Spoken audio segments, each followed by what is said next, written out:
Hello, ladies and gentlemen. Welcome to Triple N Media. I am Dr. NIK NIKAM. This is a COVID-19 pandemic world news. The focus is on mortality in people who have been vaccinated with COVID vaccines. In the United States, so far 209.4 million doses have been administered out of 265 million doses that have been distributed. Americans are receiving COVID vaccination at a rate of almost 4 million per day. Majority of this vaccine is related to Pfizer, BioNTech, and Moderna, with almost 8 million Johnson & Johnson vaccine, along with a few other ones. As I mentioned, more than 209 million people have received this COVID vaccine, at least one dose, and almost 84 million people have been fully vaccinated. That is including 65% of the population over the age of 65.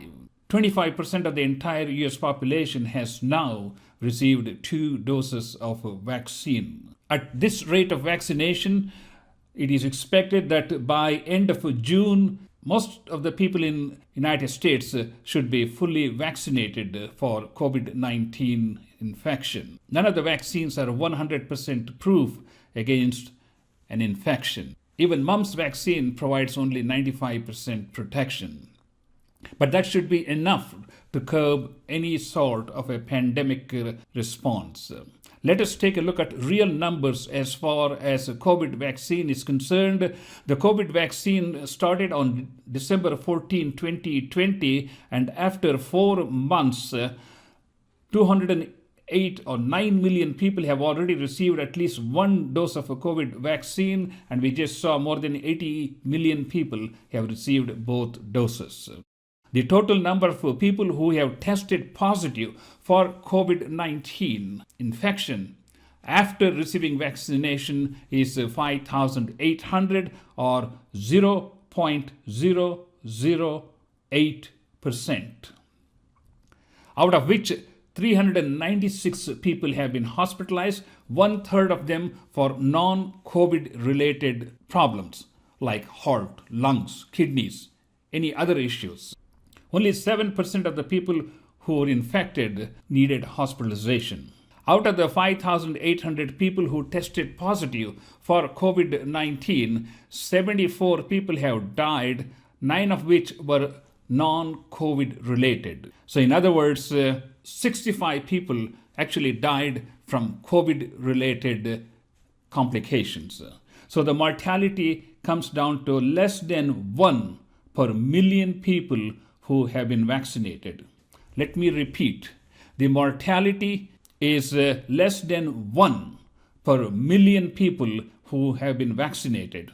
We talked about the Pfizer, BioNTech, Johnson & Johnson. Of course, AstraZeneca is not being used in this country at the present time. There was no report as to what kind of coronavirus variants were detected in these people who had tested positive for COVID-19 infection. But nonetheless, about 1/3 of these people were asymptomatic. Let's contrast that with the unvaccinated group, which had an incidence ranging from 5 to 10%. And if you recall, back in July and August in Texas, especially San Antonio, 24% of the population who were tested were showing positive test for COVID-19 infection. If you translate that, the incidence of COVID infection is 5,000 to 10,000 cases per million people tested, compared to the incidence of 0.008%. Unvaccinated group in the United States, we had 581,000 deaths. That translates into 1,747 deaths per million population. Let's contrast that with less than 1 death per million people who have been vaccinated. That clearly answers the question as whether the vaccine is protective or not. Yes, indeed, the vaccine is very effective in reducing the mortality, severity of illness, in reducing hospitalizations, and also reducing complications. Just to give you an overview, right now we have at least two coronavirus variants that are circulating in the United States, which can increase the number of cases that are coming up as we speak. The first one is the UK B117 variant, which has a predilection for rapid spread, versus the South African B1351, which causes more severe symptoms. The Brazil variant P1, which is very prevalent in Brazil, causing a third wave, is not currently the major virus variant circulating here in the United States. So, ladies and gentlemen, by June end, we should be able to vaccinate majority of the US population. Does that mean we are free from infection?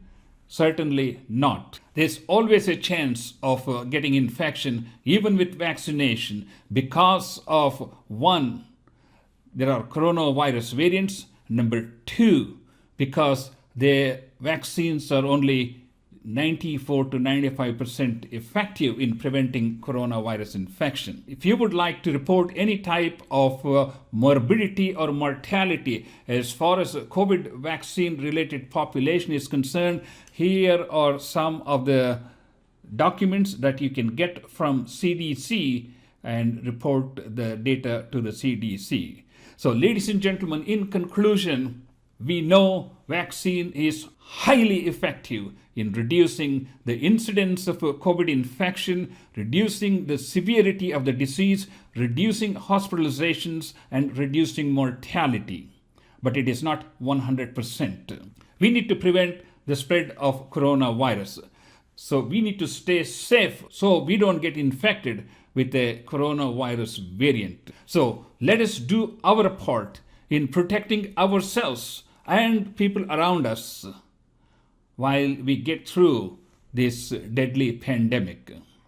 Thank you so much for watching this presentation. We have more than 80 videos covering COVID-19 pandemic since March 2020, and we encourage you to watch some of those videos for your educational purpose.